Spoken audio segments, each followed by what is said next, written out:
Hello, I'm Dave Donley from ReliAscent LLC. I will be your budget coach and specialist for the DOE Dawnbreaker SBIR STTR Phase I Assistance Program.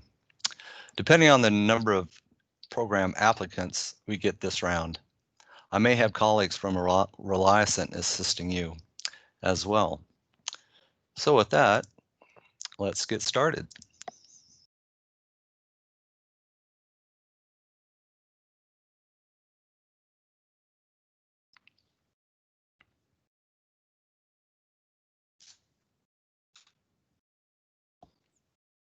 Yes. And again, thank you for joining me today. I'll be sharing and explaining some of the resources I provided links to in my introductory email. These will assist you in planning and filling out your budget justification form, and calculate your indirect rates. But before we get started, there are a few important steps to take before we address the budget. Many of you are likely in the process of signing up on sam.gov and PAMS to submit your letter of intent. There are additional steps that will make the budget process go a lot smoother. First of all, you should familiarize yourself as best you can with the FOA document. This describes in some detail how your submission should be organized and the data required. Admittedly, it is a bit intimidating, so I'll address some important points, and you can use a word search later on of the document to find the subjects I mentioned. Grants.gov and its navigation is also an important first step and not to be overlooked. Your grant application will be submitted through grants.gov electronically through their website, through their portal. Your Dawnbreaker coach will assist you with signing up for sam.gov and PMS. But my experience is you're sort of on your own addressing grants.gov, how to sign up, how to navigate, how to set up permissions. I can provide some assistance in that regard and have instructions based on prior grant rounds. When all else fails, grants.gov has a very helpful help desk. So once you're signed up onto grants.gov, you should be able to access your submission documents and fill them out, including the budget. Looks like a lot of data here, but I just want to go through some other important limitations and features you'll find in the FOA that have some effect on the budget. One, obviously, is the grant amount, and that really depends on the topic. So whatever topic you choose, if you go to the hot topic section or the topic heading, it should say whether it's a $200,000 or $250,000 grant.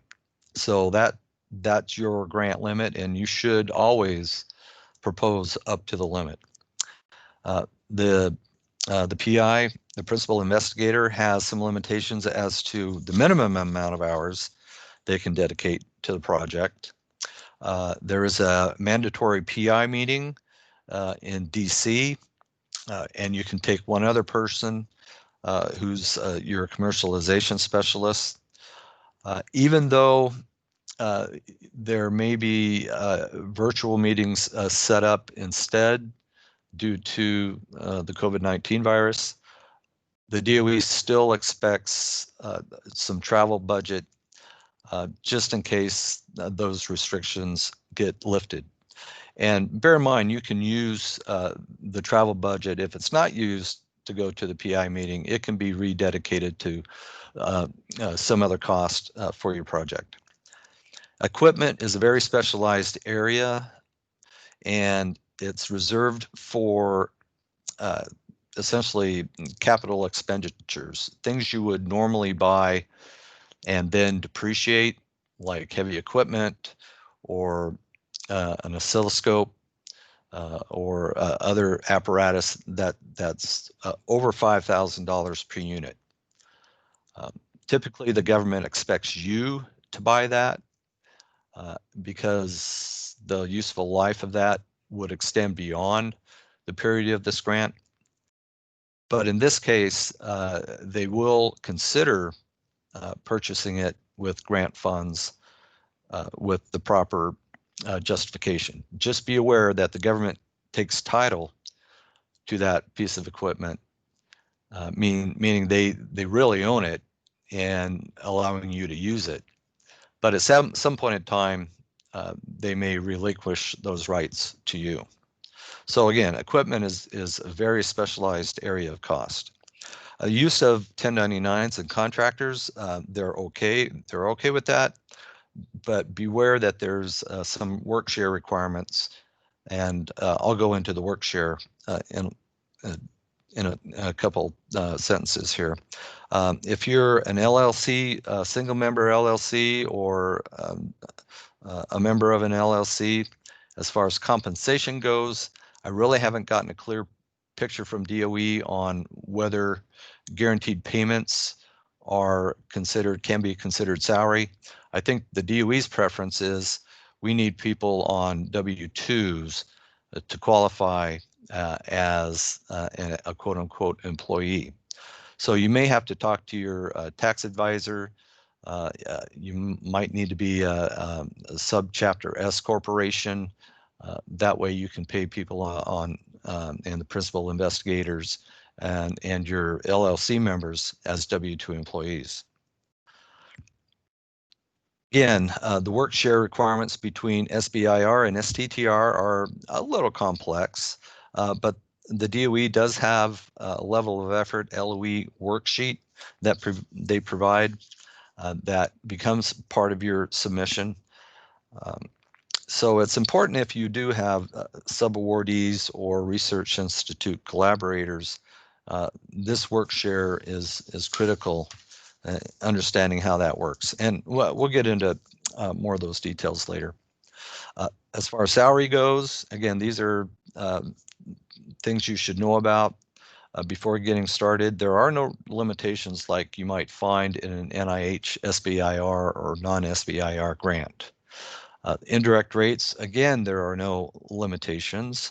There's no safe harbor requirements, no default rates, unlike NSF or NIH. That doesn't mean you can't go ahead and use any rates that you've negotiated with those grant agencies.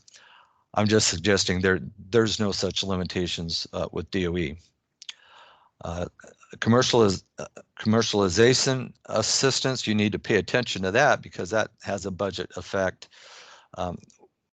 meaning the DOE has a couple options for assistance in that area. One is a no-cost option where there's no cost in the budget allocated, but the DOE will assign you to their preferred vendor, larta.org, for commercialization assistance.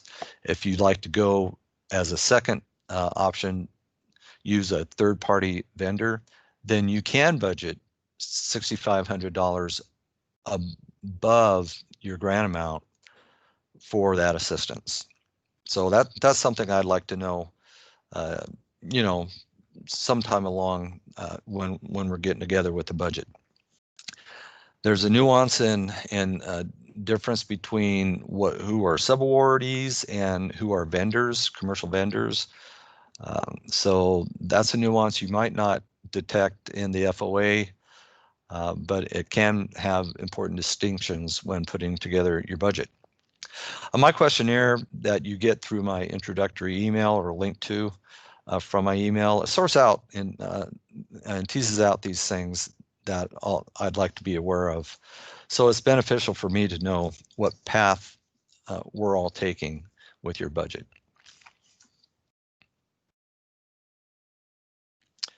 All right, well, I think we'll go ahead and start unpacking some of these resources, and let's start with the budget worksheet.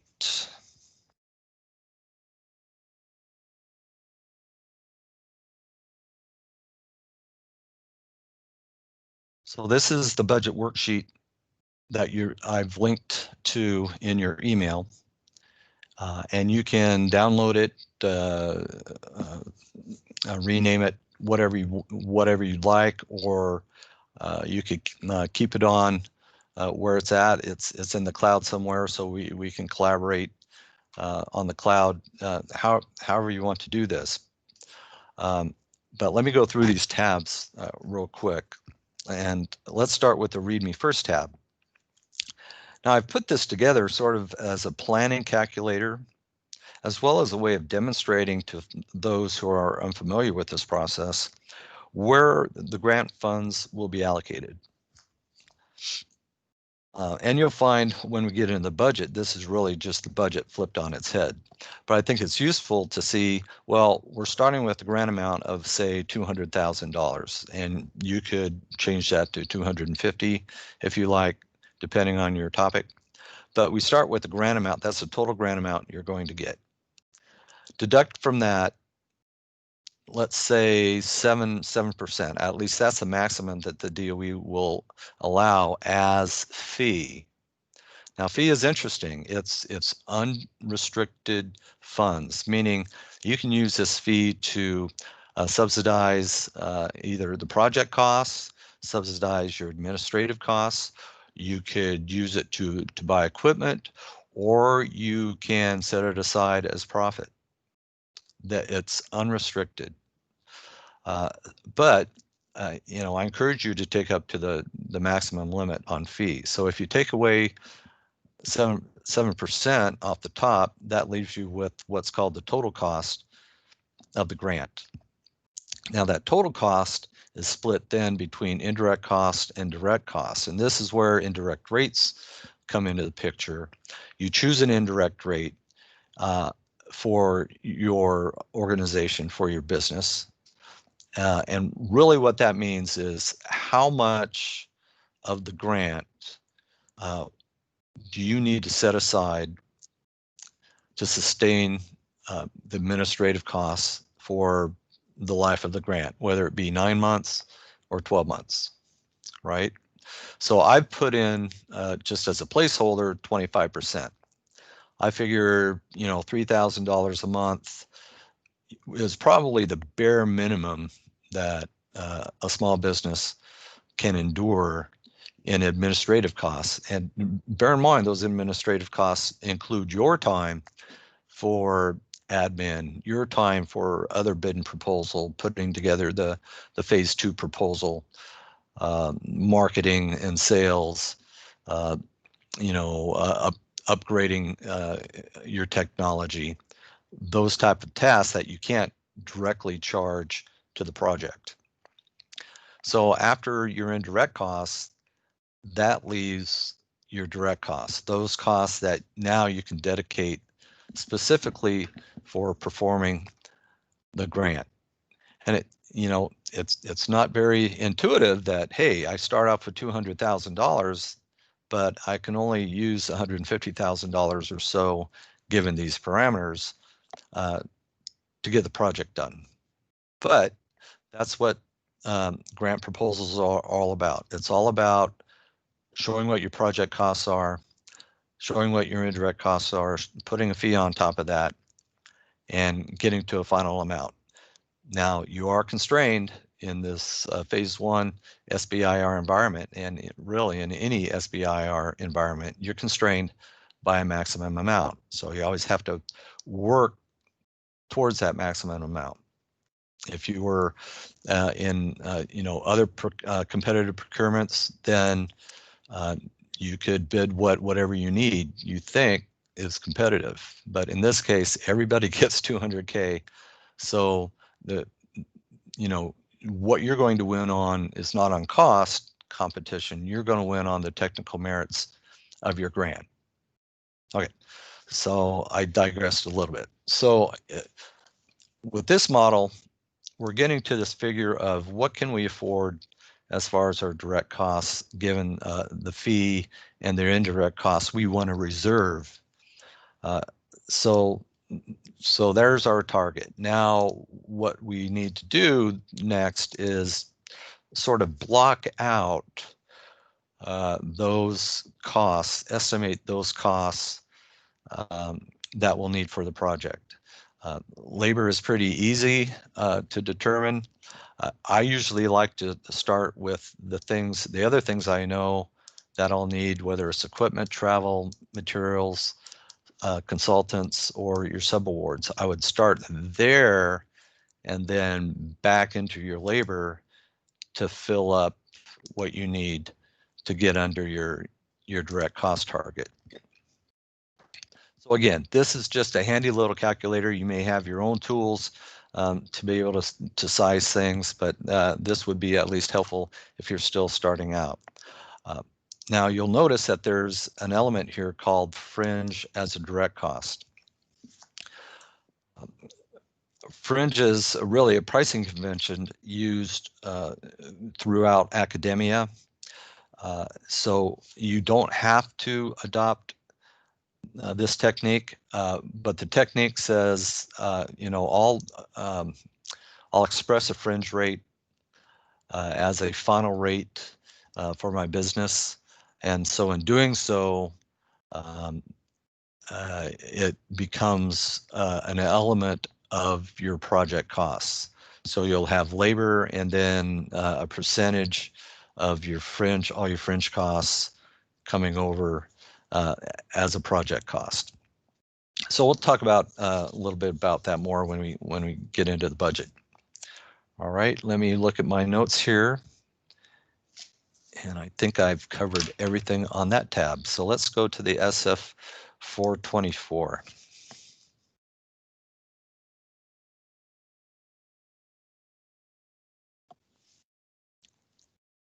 So what this tab does, it simulates, or one client said this clones the actual PDF and the web form application that's on grants.gov. So, I've made an Excel version out of this, so you can easily run through as many scenarios, as many iterations as you want, until you're satisfied with the final budget. And take it from me, we go through many iterations. It's just a lot easier when it's in Excel to get this done. So once you're satisfied with the numbers, with the budget, then you simply transfer those numbers to the PDF or the web form in grants.gov on the workspace. Okay. But I think the most useful part of this model is the labor calculator. The grants.gov budget forms don't have the capability to calculate a labor rate or project hours. So these have been added on rows N as in Nancy through S, including a space for fringe rate if you choose. Now you'll see my note here. It says that fringe rate can be 0, meaning all your fringe costs are included in the overall indirect rate. But it's really up to you. You may be informed of by what you've done before for NIH or NSF, and that's fine. But for labor, we'll want to start out with, well, what's the annual salary for an individual? It automatically then calculates an hourly rate. Only input the shaded cells, please. You input the number of hours for that rate, and if you put in a fringe rate, it'll populate both the labor being requested, the fringe benefit, and it will calculate the total for each individual, and it'll add them up. All right. So start off, once you get everything sized, start off with the labor, with that little labor calculator, and that'll populate everything from column A through M, which is what you'll see on the web form. Okay, good deal. Equipment, we talked about that. There's a place in the budget for equipment. There's a place for travel. Before we get too far along, let's go ahead and talk about this labor BOE tab. Because labor can be a negotiation point when you start talking to the grant administrator after you've been notified of award. So what I've done is I've included a tab here called Labor BOE. So this will link to that tab. And here are sources that I've curated. Most of them is from the Bureau of Labor Statistics, which coincidentally the NSF uses for their SBIR labor justifications. So I thought, hey, it's good enough for NSF, it should be good enough for DOE. So you can pick through those to get a sense for you know, the salary rate for a particular individual, which it could be altered to take into account geographic locations, education, and experience. I have other acceptable sources outlined, you know, online salary surveys. The DOE says they'll consider those. You may have professional organizations or other professional resources for salary surveys. If you have a HR contact, either through the PTAC or the Small Business Development Center or somewhere like that, they may be a good resource. You can rely on historical wages to a certain extent. So there's a lot of sources where you can justify and validate that these annual salaries are fair and reasonable in the eyes of the grant administrator. All right, sorry for that little segue. We talked about equipment already being a special area of cost. And again, I have a note here that validating your need is critical. And if you can lease this equipment or purchase it as a tangible asset and appreciate it, that would be DOE's preference. Not saying they won't consider it. All right. Travel, the next budget item on the form is travel. And again, I've got this link to a little travel calculator that you're welcome to use. These per diem rates for lodging and meals, you'll want to pick off this GSA website. A source for airfare, there's a link there. And other would be things like the registration fee for the PI meeting, car rental, things like that. So that's handy for you. And that link is linked back to the budget form. You won't be filling out section E, so that's why that's shaded. Now we come to sections F through J, and F being other direct costs, things other than labor and travel. Materials and supplies is an element, and again, I've got a list started for you. If you'd like to use it, you can use your own lists. Typically what, you know, this is sort of the format that grant administrators are used to seeing. They'll want to see a source, meaning, you know, what's the name of the organization providing this, or where'd you get the quote from? And it's always nice to have some note as far as, is this a catalog price? Is this a one-off quote? Is it based on similarity to what you've done before in the past? You know, or an online quote. That would be helpful to justify those costs. Consultant services, I have a note here. I just have found out that the current DOE approach is you must justify consultant costs over $150 an hour.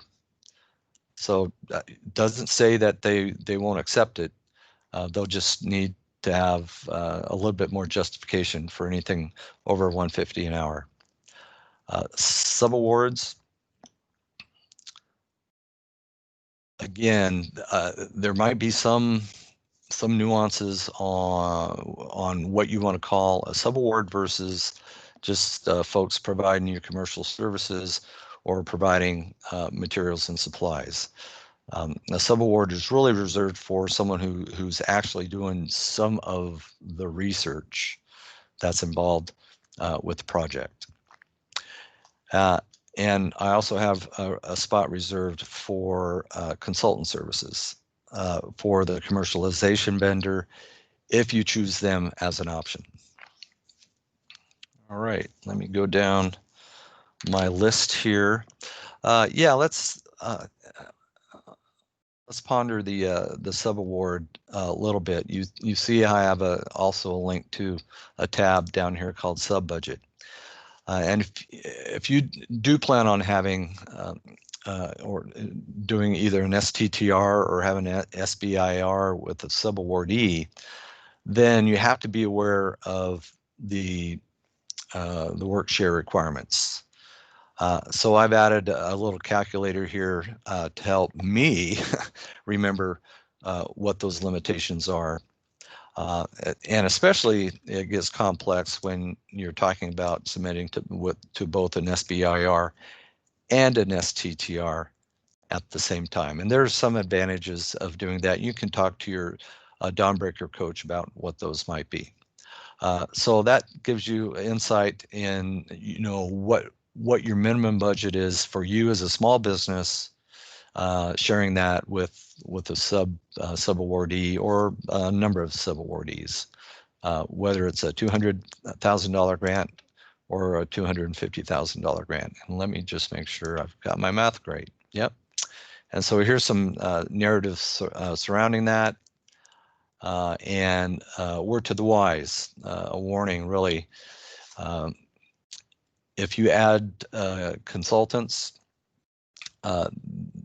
those aren't necessarily counted as your share either of the workload. So you have to be very careful when you're designing your budget that you maintain the work share that the government is requiring you to have.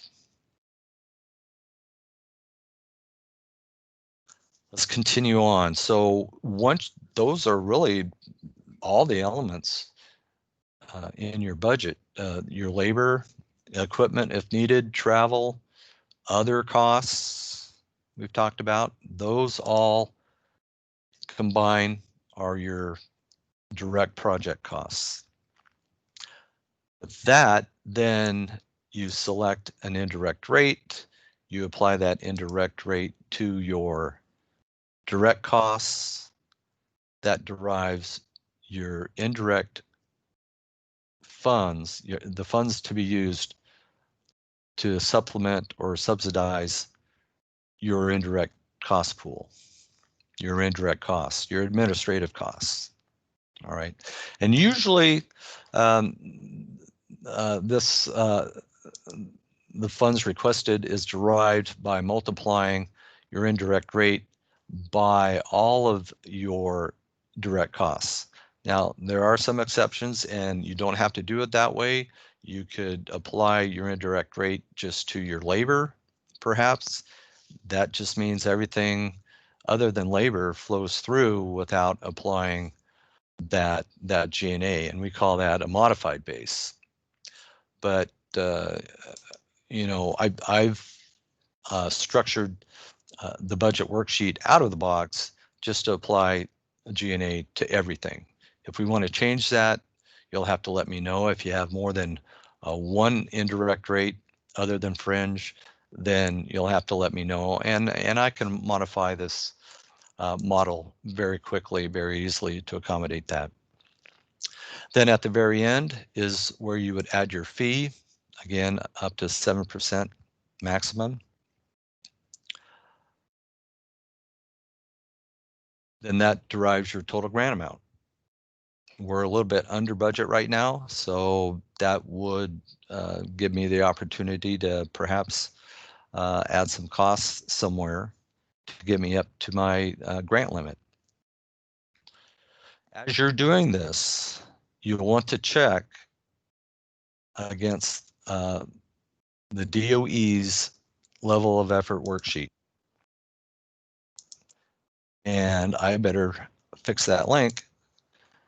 That should link you to this LOE worksheet. Again, this is the DOE's form. This is linked back to your budget. So as you're filling out your budget, you need to check this LOE worksheet to make sure that you're meeting these criteria for SBIR, for the Phase I, as well as the STTR. Okay.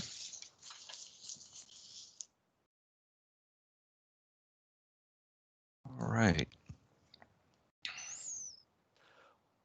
Well, I think that is just a quick tour of the budget worksheet.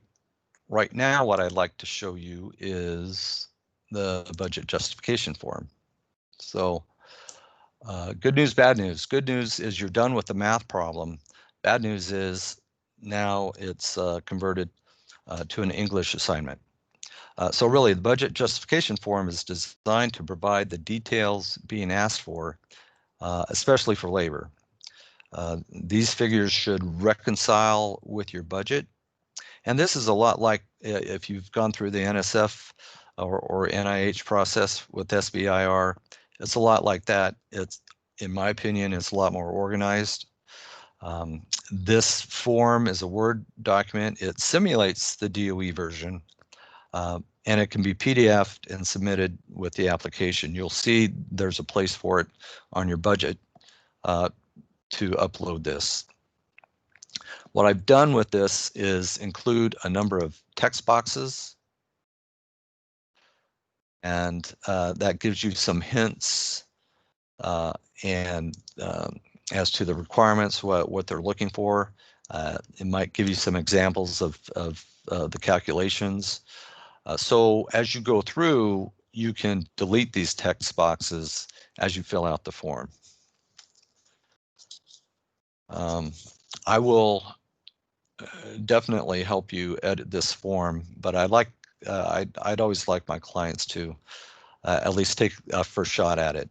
I'll probably get more involved towards the end here with the indirect rate cost section, and we'll go in some detail when we meet. All right. So that's the budget justification form. The last form, and I'll have to find it. I apologize, is the indirect rate calculator, our indirect rate model.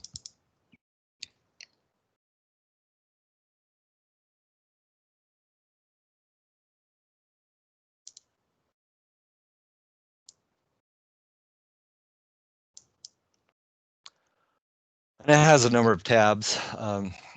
First is the instructions tab. Yeah, you can read those at your leisure.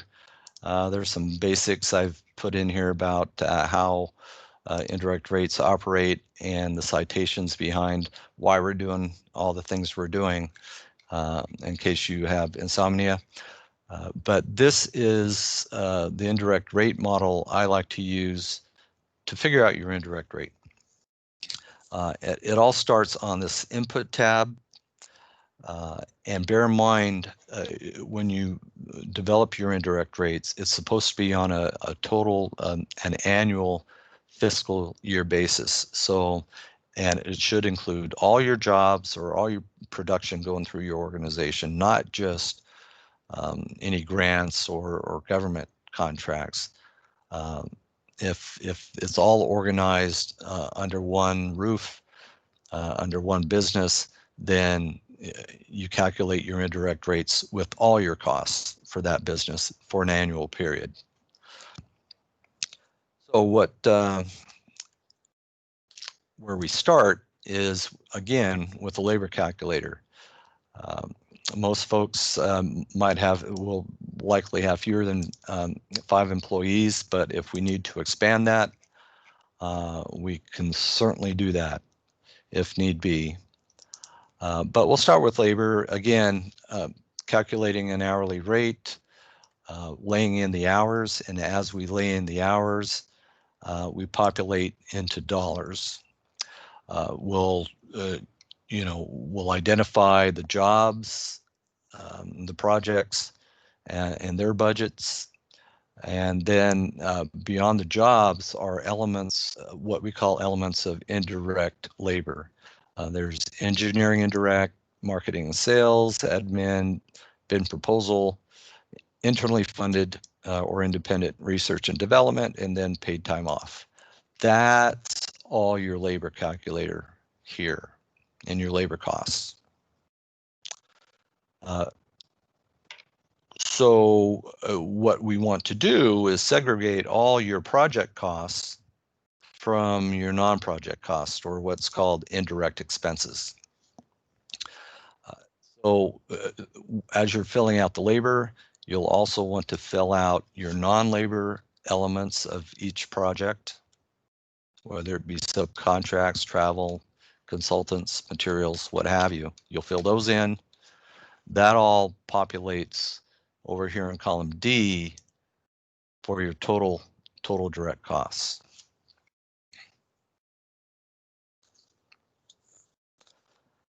Starting on row 17, this is again where you start collecting or estimating, if you will, your indirect costs. And you'll see that we have these pooled up into sort of like expenses. Fringe benefits would be a pool of expenses that operate as a function of labor. Facilities, you know, they get spread as a function of labor as well. Engineering indirect. And you'll see these are categories of costs that are generally allowable under government grants and contracts as being a legitimate business expense. So the government's willing to pay you to reimburse you for these legitimate expenses through your indirect rates. So I always encourage the applicants to, you know, be as aspirational as you can within the limits that you have with both your labor in these areas. The you know, bid and proposal labor is labor that really does add value to your organization in, you know, trying to find new work. So you can't charge that to a project, but it has value nonetheless. And same with marketing and sales. You're out prospecting, looking for grant organizations or contract organizations that would want your or would need your technology. You know, you have a cost pool for that, and you should feed that cost pool or be able to set aside enough dollars from your indirect expenses to fund that. So after all that's filled out, what you end up with is total costs, which is segregated by your indirect costs and your direct costs. That then derives your indirect rate. If you're using a single rate system, it derives a single rate. Now, we talked about a system of indirect calculations where you can have fringe as a direct cost, and then a G&A rate. The model isn't operating with a lot of data in there right now, but you'd have a single fringe rate and you'd have a G&A rate. So there'd be two rates. What I call a two-rate system is more classic DoD contracting type of approach, where you have what's called an overhead rate and a G&A rate. And if you really want to get fancy, you can have a three-rate system with fringe as a direct cost, an overhead rate, and a G&A rate. Again, these would be populated if we had numbers in the model. You notice that there's a couple other calculators on the side here, off to the side to the right of your regular indirect rate calculator. Well, these are calculating rates a little differently. In this case, the value added basis, you're only applying your indirect costs. You're applying your indirect costs to everything except materials and subcontracts. And in the modified base scenario, you're only applying your G&A to labor. So you'll see those same sort of scenarios being played out with each of these indirect rate calculators. So, you know, typically for those just starting out, we can get by with either a single rate or fringes direct rate, but we can certainly accommodate other indirect rate systems and designs. So what do we do with this information? Well, it's good to have, and it's a good exercise to go through at this point. And if you do, you could, I do have a tab where you could PDF it. It's sort of a summary of your indirect rates. You could PDF that and send that along with your application, but it's not necessary for your application to have an actual indirect rate calculated and displaying that or disclosing that. My point is, I think it's still good to go through the exercise of at least calculating an indirect rate. So that's what this whole model is for. All right. So what are some of the other, so that's it for the indirect rate model. I'm sure you'll have questions on that. The other resources that I would have sent you is a quick questionnaire. There's 8 easy questions. The answers might not be as easy, and that's fine. That's what I'm trying to tease out, what lane you're in as far as the budget goes. Also, I have the, where is it? The DOE Indirect Rate Model, frequently asked questions. And again, these are curated questions that I've answered, typical questions I get from applicants. All right. So it's like a real short 2 to 3 minute read on that. And it would be helpful to read through that before we start discussing indirect rates. All right. Well, we have gone through a lot. We've talked about the budget worksheet, budget justification form, the indirect rate calculator, the additional resources. I guess I didn't show you the subaward evaluation. Let me show you that too.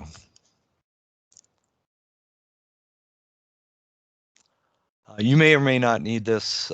Typically you don't unless it's a very large subaward and the subawardee is a commercial firm doing a lot of the research. If it's a research institution, the evaluation of their costs are pretty simple. But if you are asked to perform an evaluation on your subawardee, I've got ways to do that. I've got some sample statements and guidance on how to do that. All right.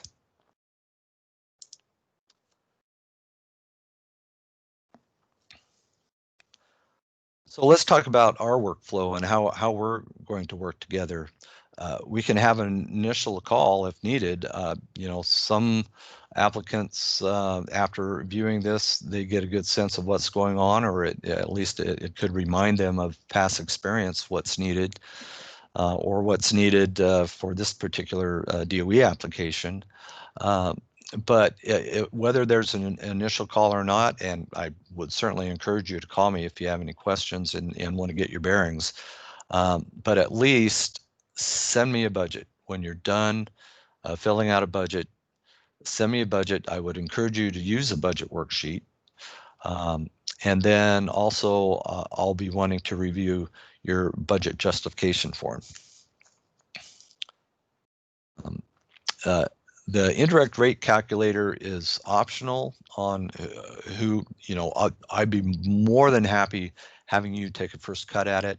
What sometimes happens is, and I can do this real quickly, you'll send me a budget, we'll agree on a budget, and then I can populate that indirect rate calculator with your information.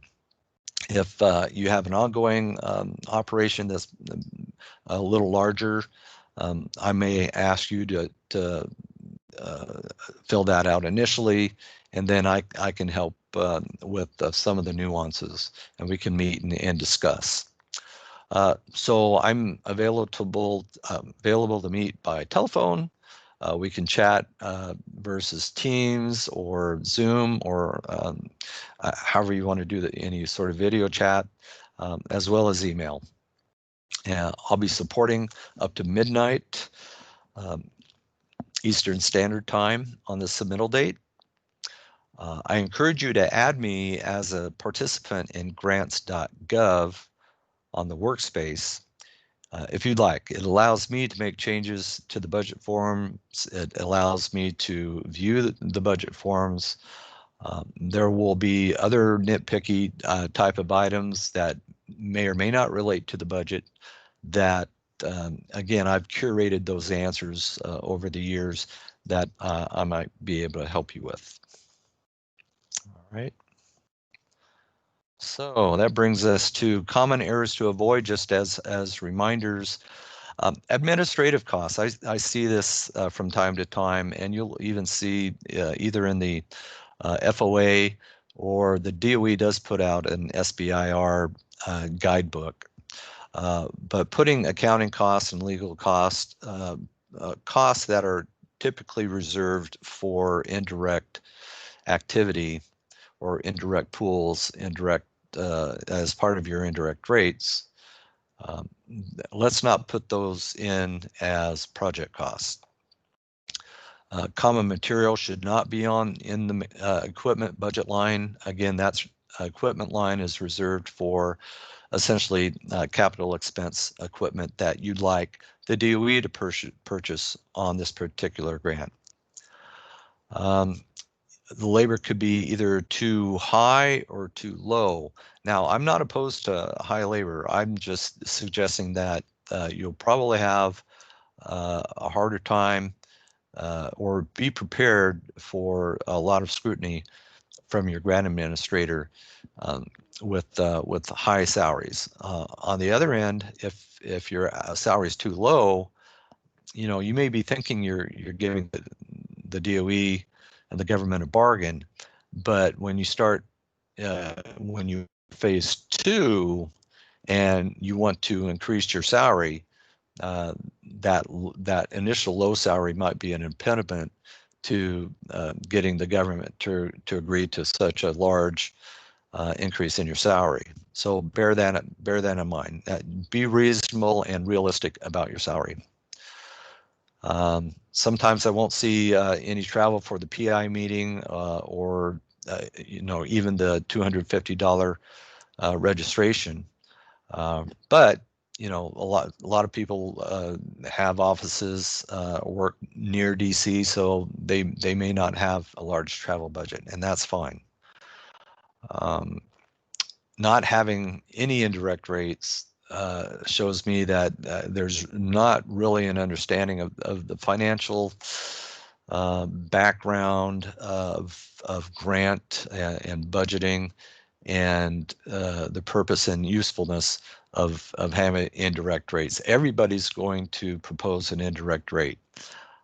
Again, you're winning on the technical merits of your project summary, your technical application. You're not winning on cost. Everybody has to do the same cost.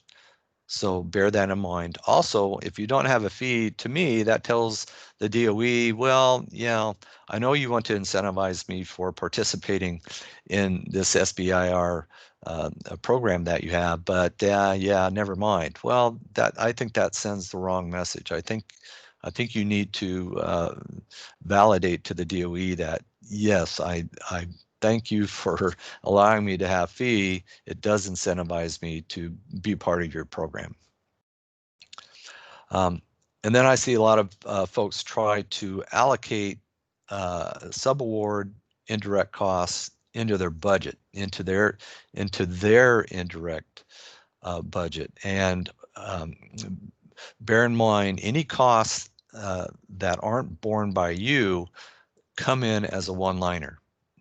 Everything, including indirect rates and fee from a subawardee or a vendor, they all just come in as a one line. You don't have to parse those out.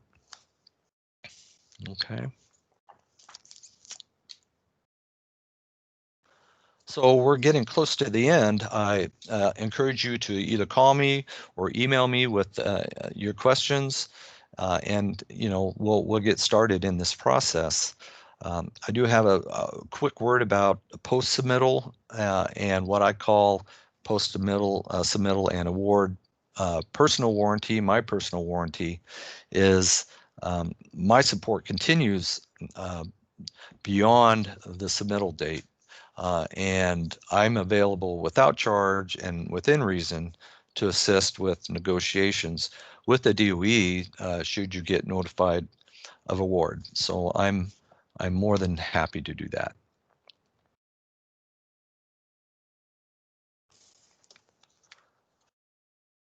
So with that, that's it. I've tried to make it as simple as possible for you. Send me a message with any comments or thoughts for improvement of the webinar. Like I said, here's my contact information. Thanks for listening, and I hope to hear from you soon.